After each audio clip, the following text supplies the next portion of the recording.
নমস্কাৰ মই আপিল ৰহমান আৰু স্বাগতম জনাইছো ইউটিউব চেনেললৈ আজি পঢ়িম তোমালোকৰ ক্লাছ 6ৰ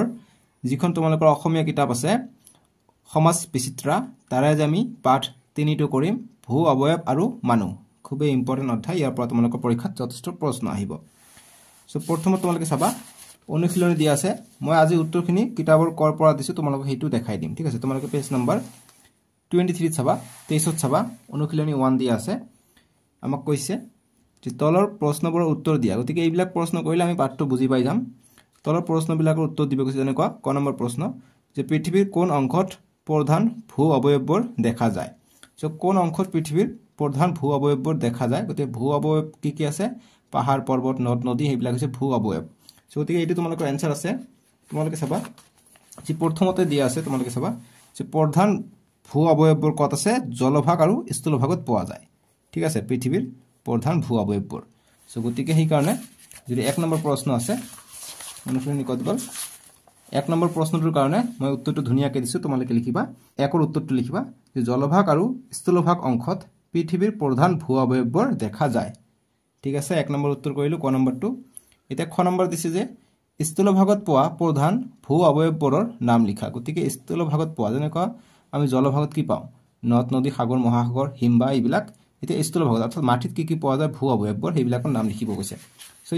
সেই ফাৰ্স্ট পেজতে চাবা দি আছে ধুনিয়াকৈ যে আমাৰ যেনেকুৱা জলভাগৰ অবয়ৱবোৰ কি সাগৰ মহাসাগৰ নদ নদী বিল জলাশয় এইবিলাক আৰু যি প্ৰশ্ন খুদিছে খ নম্বৰ যে যি ভূ অবয়ৱ আছে স্থলভাগত ভূ অবয়ৱবোৰৰ নাম লিখিব কৈছে ঠিক আছে গতিকে উত্তৰ কৰিম পৰ্বত পাহাৰ মালভূমি সমভূমি আৰু উপত্যকা আৰু এনসাৰটো ধুনিয়াকৈ লিখিবা যে দুইৰ খৰ উত্তৰটো কৰিবা যে পৰ্বত পাহাৰ মালভূমি সমভূমি আৰু উপত্যকা বাস লিখি দিবা হৈ যাব ঠিক আছে একেবাৰে সহজ পাঠটো ধুনিয়াকৈ মই তোমালোকক বুজাই দি আছো তোমালোকে আশা কৰিছো তোমালোকে বুজি পাইছা তোমালোকে ভিডিওটো লাইক কৰি দিবা ঠিক আছে ভিডিওটো লাইক কৰিবা আৰু চেনেলটো সাবস্ক্ৰাইব কৰা নাথাকে সাবস্ক্ৰাইবটো কৰি লবা এতিয়া গ নম্বৰ প্ৰশ্ন দিছে যে পৰ্বত আৰু মালভূমিৰ মাজৰ পাৰ্থক্য উল্লেখ কৰা গতিকে পৰ্বত আৰু মালভূমিৰ মাজত পাৰ্থক্য উল্লেখ কৰিব দিছে গতিকে পৰ্বতবিলাক ওখ হয় আৰু মালভূমিবিলাক চাপৰ হয় পৰ্বতবিলাকৰ শিখৰ থাকে কিন্তু মালভূমিৰ শিখৰ নাথাকে বহল থাকে ঠিক আছে সো এইটোৰ গড় উত্তৰটো কত পাবা তোমালোকে গড় উত্তৰটো পেজ নম্বৰ যি মালভূমি দিয়া আছে পেজ নম্বৰ 19 চাবা মালভূমি দিয়া আছে ইয়াত চাবা দিয়া আছে যে ভূপৃষ্ঠত পৰ্বত পাহাৰতকৈ কম উচ্চ গতিকে পৰ্বত পাহাৰতকৈ অৰ্থাৎ যি আমাক প্ৰশ্ন দিছে যে পৰ্বত মালভূমি গতিকে পৰ্বতটো কি উচ্চ হয় আৰু মালভূমিটো কম উচ্চ হয় ঠিক আছে তাৰপিছত দুই নম্বৰ পাৰ্থক্য কি যে যি পৰ্বত থাকে পৰ্বতৰ থিয় শিখৰ থাকে দুই নম্বৰ পাৰ্থক্য আনহাতে কিন্তু মালভূমিৰ ওপৰভাগ বহল আৰু প্ৰায় সমতল সো দুই নম্বৰটোৰ কাৰণে মই ধুনিয়াকৈ উত্তৰ দিছো তোমালোকে লিখিবা গ নম্বৰ যে পৰ্বত আৰু মালভূমিৰ মাজৰ পাৰ্থক্য উল্লেখ কৰা আমি উত্তৰ কৰিম যে তলত পৰ্বত আৰু মালভূমিৰ মাজৰ পাৰ্থক্য উল্লেখ কৰা হল এক নম্বৰ দিম যে পৰ্বত বহুত ওখ কিন্তু মালভূমি কম ওখ দুই নম্বৰ পৰ্বতৰ থিয় শিখৰ থাকে কিন্তু মালভূমিৰ ওপৰভাগ প্ৰায় সমতল ঠিক আছে বুজি পাইছা এটো গল আমাৰ গ নম্বৰটো উত্তৰ এতিয়া ঘ নম্বৰটো কৰিম যে সমভূমি কেনেকৈ গঠিত হয় সো সমভূমি কেনেকৈ গঠিত হয় তোমালোকে সমভূমিত চাবা সমভূমি দিয়া আছে তোমালোকৰ পেজ নম্বৰ 20 চাবা যে সমভূমি কেনেকৈ গঠিত হয় ঠিক আছে গতিকে তোমালোকে চাবা যে সৃষ্টি হ'ব পাৰে যে ইয়াৰ পৰা লিখিব পৰা যে নৈ জান জুৰিৰ বহতি পানীয়ে উচ্চভূমিৰ পৰা শিল বালি মাটি আদি উটুৱাই নি নিম্নভূমি অঞ্চলত জমা কৰে যুগ যুগ ধৰি চলি থকা এনে কাৰ্যৰ ফলত উচ্চভূমিসমূহ ক্ষয়প্ৰাপ্ত হৈ সমভূমিৰ সৃষ্টি হ'ব পাৰে বা সমভূমিৰ সৃষ্টি হয় বুলি লিখি দিবা ঠিক আছে এইটো হল তোমালোকৰ যি ঘ নম্বৰ প্ৰশ্ন আছে ঘ নম্বৰটোৰ উত্তৰ ঠিক আছে সো উত্তৰ কেনেকৈ লিখিবা তোমালোকক মই ধুনিয়াকৈ দি দিছো তোমালোকে স্ক্ৰীনত উঠিছে যে সমভূমি কেনেকৈ গঠিত হয় আমি উত্তৰ কৰিম যে জান জুৰিৰ বহতি পানীয়ে উচ্চভূমিৰ পৰা শিল বালি মাটি আদি উটুৱাই নি নিম্নভূমি অঞ্চলত জমা কৰে যুগ যুগ ধৰি চলি থকা এনে কাৰ্যৰ ফলত উচ্চভূমিসমূহ ক্ষয়প্ৰাপ্ত হৈ সমভূমিৰ সৃষ্টি হয় বুজি পাইছা এনেকৈ আমি কিতাপৰ ভিতৰৰ পৰা মই উত্তৰখিনি বনাই দিছো এতিয়া অংগ নম্বৰ প্ৰশ্ন দিছে যে মালভূমি অঞ্চলৰ বৈশিষ্ট্য কি গতিকে এইটো অকমান বনাই লিখিব লাগিব সো উত্তৰটো তোমালোকে চাই লোৱা অংগ নম্বৰ প্ৰশ্ন দিছে যে মালভূমি অঞ্চলৰ বৈশিষ্ট্য কি আমি উত্তৰ কৰিম উত্তৰ মালভূমি পৰ্বত পাহাৰতকৈ কম উচ্চ প্ৰায় সমতলৰ দৰে মালভূমিৰ ওপৰভাগ বহল আৰু প্ৰায় সমতল ঠিক আছে এতিয়া 6 নম্বৰ প্ৰশ্ন দিছে যে পাৰ্বত্য অঞ্চলত জনবসতি কিয় হেৰেঙা আমি উত্তৰ কৰিম পাৰ্বত্য অঞ্চলবোৰ সাধাৰণতে শিলাময় আৰু থিয় ঢালযুক্ত এইবোৰত কৃষিকাৰ্য আৰু গৃহ নিৰ্মাণৰ বাবে সমান ঠাইৰ অভাৱ সেয়েহে এনে অঞ্চলবোৰত জনবসতি সেৰেঙা অৰ্থাৎ সেৰেঙা মানে কম জনবসতি নাই এতিয়া 2 নম্বৰ প্ৰশ্ন দিছে যে পৰ্বত পাহাৰে মানুহক কিদৰে সহায় কৰে বহলাই লিখা সো আমি উত্তৰ কৰিম যে মানুহৰ জীৱন যাপনত পৰ্বতৰ বৰঙণি অলেখ পৃথিৱীৰ বেছিভাগ প্ৰধান নদীৰেই উৎপত্তিস্থল হৈছে পৰ্বতৰ হিমবা আৰু নিজৰা নিজৰা ইংৰাজীত কয় ষ্ট্ৰীম তোমালোকে ইংৰাজীত ব্ৰেকেটত নিলিখিলে হ'ব ঠিক আছে আৰু লিখিলে ভাল ষ্ট্ৰীম গতিকে পৰ্বত পাহাৰক মানুহৰ ব্যৱহাৰৰ উপযোগী পানীৰ ভঁৰাল বুলিও ক'ব পাৰি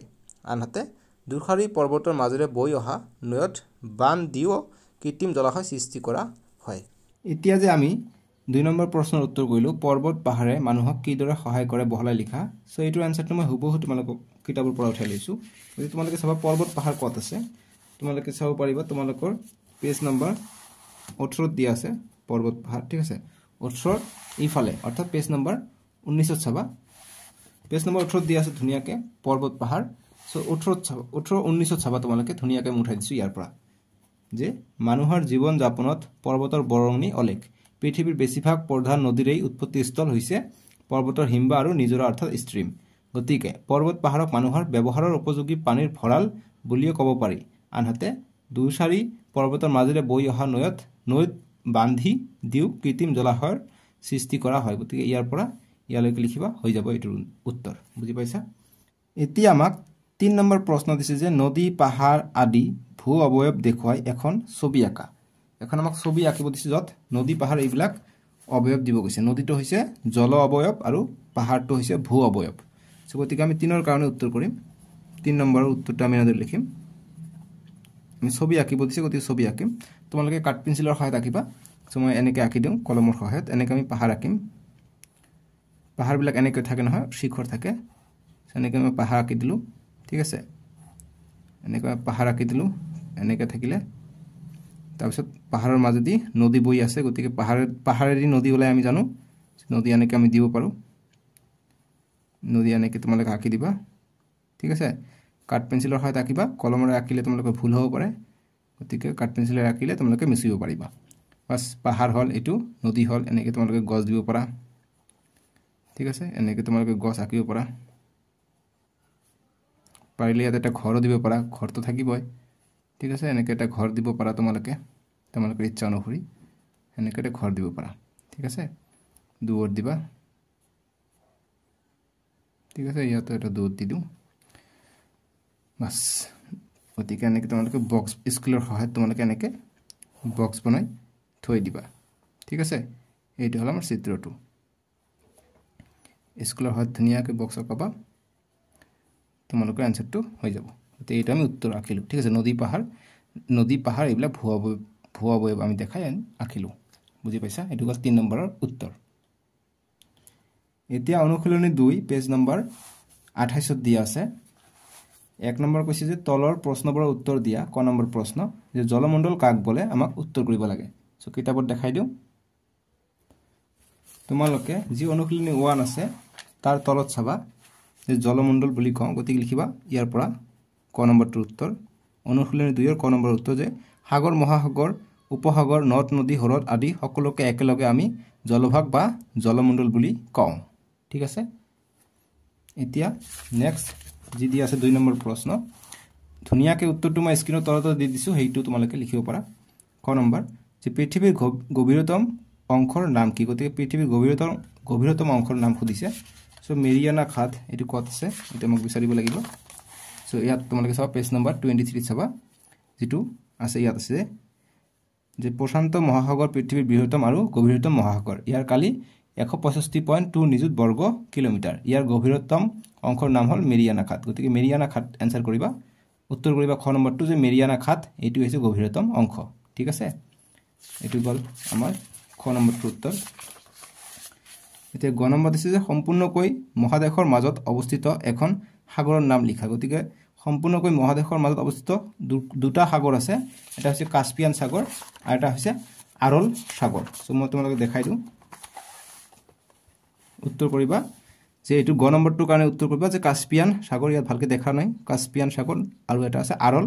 সাগৰ, এই দুটা যিকোনো এটা লিখিলে হৈ যাব, আৰল সাগৰ নহ'লে কাস্পিয়ান সাগৰ হৈ যাব। ঠিক আছে, গ নম্বৰটোৰ উত্তৰ। এতিয়া ঘ নম্বৰ প্ৰশ্ন দিছে যে নদীৰ উৎস বুলিলে কি বুজা? চ' আমি উত্তৰ কৰিম। উত্তৰ আমাক ধুনীয়াকৈ দিয়া আছে, নদীৰ উৎস বোলা হয়। চ' তোমালোকে চাবা নদীৰ উৎস ক'ত আছে। নদীৰ উৎস মই দেখাই আছোঁ তোমালোকক, কিতাপৰ পৰাই চব আছে। ঠিক আছে, তোমালোকক মই ধুনীয়াকৈ এনচাৰটো দি দিছোঁ। তোমালোকে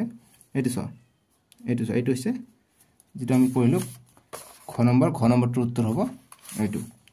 যে যি ইয়াৰ পৰা লিখিবা যে যি ঠাইৰ পৰা নদীৰ জলধাৰা আৰম্ভ হয় তাকে নদীৰ উৎস বোলে। বাছ ইমানখিনি লিখিবা, হৈ যাব। ঠিক আছে, এতিয়া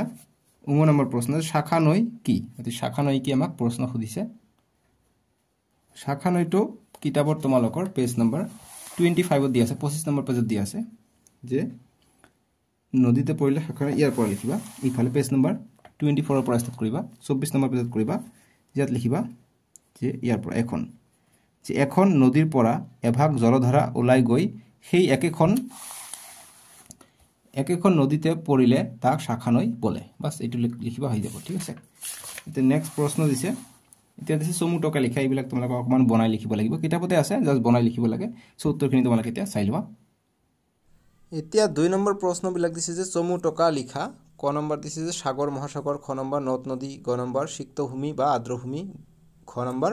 হ্ৰদ। চ' আমি প্ৰথমত চমু টকা ক নম্বৰৰ কাৰণে লিখিম সাগৰ মহাসাগৰ লিখিম। সাগৰ মহাসাগৰবোৰৰ কিছুমান বিশেষ অংশক সাগৰ বা উপসাগৰ বুলি কোৱা হয়। সাগৰ মহাসাগৰৰ ভিতৰত প্ৰশান্ত মহাসাগৰ পৃথিৱীৰ বৃহত্তম আৰু গভীৰতম মহাসাগৰ। ইয়াৰ গভীৰতম অংশৰ নাম হ'ল মেৰিয়ানা খাত। তাৰপিছত খ নম্বৰ চমু টকা নদ নদী লিখিম। ভূপৃষ্ঠত উচ্চভূমিৰ পৰা নিম্নভূমিলৈ বিশেষ পথেৰে প্ৰবাহিত হৈ থকা জলধাৰাক নদী বুলি কোৱা হয়। নদীৰ উৎস পৰ্বত পাহাৰ মালভূমিৰ দৰে উচ্চভূমি হ'ব পাৰে। ইমানখিনি লিখিবা, একেবাৰে চমুকৈ দিছে এনচাৰবিলাক, ফুল নম্বৰ পাই যাবা পৰীক্ষাত লিখিলে। মেইন পইণ্টখিনি মই দি দিছোঁ। গ নম্বৰ যে সিক্তভূমি বা আৰ্দ্ৰভূমি কি বা আৰ্দ্ৰভূমি লিখিম যে নদী উপত্যকা পৰ্বত পাহাৰ মালভূমি আদিত সৰু ডাঙৰ জলাশয় দেখা যায়, এইবোৰক আৰ্দ্ৰভূমি বা সিক্তভূমি বুলি কোৱা হয়। ঘ নম্বৰ হ্ৰদ লিখিম। স্বাভাৱিকতে চাৰিওফালে স্থলভাগে আগুৰা জলভাগকে হ্ৰদ বোলা হয়। পৃথিৱীৰ বিভিন্ন ঠাইত বিভিন্ন আকৃতিৰ হ্ৰদ দেখা যায়। ৰাছিয়াৰ বৈকাল হ্ৰদ হ'ল পৃথিৱীৰ আটাইতকৈ গভীৰ হ্ৰদ। গতিকে বৈকাল হ্ৰদ যিটো আছে এইটো আটাইতকৈ গভীৰ হ্ৰদ। গতিকে বৈকাল কথাটো মনত ৰাখিবা, MCQৰ কাৰণে তোমালোকৰ পৰীক্ষাত আহিব পাৰে, তোমালোকৰ ভিতৰৰ প্ৰশ্ন বনাই দিব পাৰে। ঠিক আছে, এতিয়া 3 নম্বৰ প্ৰশ্নটো ইম্পৰ্টেণ্ট দিছে যে মানুহৰ ওপৰত ভূ অৱয়ৱৰ প্ৰভাৱ বৰ্ণনা কৰা। আমি উত্তৰ কৰিম যে ভূ অৱয়ৱে মানুহৰ বসতি, আৰ্থিক কাম কাজ, বিচৰণ আদি বহু পৰিমাণে নিয়ন্ত্ৰণ কৰে। এটা অঞ্চলৰ জনবসতি ঘন বা সেৰেঙা হোৱাটো মূলত ভূ প্ৰকৃতি আৰু ভূ অৱয়ৱৰ ওপৰত নিৰ্ভৰ কৰে। তদুপৰি খনিজজাত দ্ৰব্যৰ অৱস্থিতি, যাতায়াতৰ প্ৰচাৰ, ব্যৱসায় বাণিজ্যৰ বিস্তাৰ আদিও বহু পৰিমাণে ভূ অৱয়ৱৰ ওপৰত নিৰ্ভৰ কৰে। বুজি পাইছা? চ' আমি সকলোবোৰৰ উত্তৰখিনি কৰিলোঁ, 3 নম্বৰলৈকে কৰিলোঁ। এতিয়া আমি এইবিলাক আৰু নালাগে, দলগত কাৰ্য এইবিলাক। আমি নেক্সট ভিডিঅ'ত তোমালোকৰ যিটো পাঠ 4 আছে, দেশ মহাদেশৰ কথা, জাপানৰ কথা কৈছে, আমি নেক্সট ভিডিঅ'ত কৰিম। ডেছক্ৰিপশ্যনত দি আছে ভিডিঅ'ৰ লিংকটো, আৰু এইটো চাৰ্চ কৰিবা APL Y1 W2 R2 আহি যাব। ঠিক আছে, চ' আজিলৈকে আহোঁ, বাই বাই, টেক কেয়াৰ।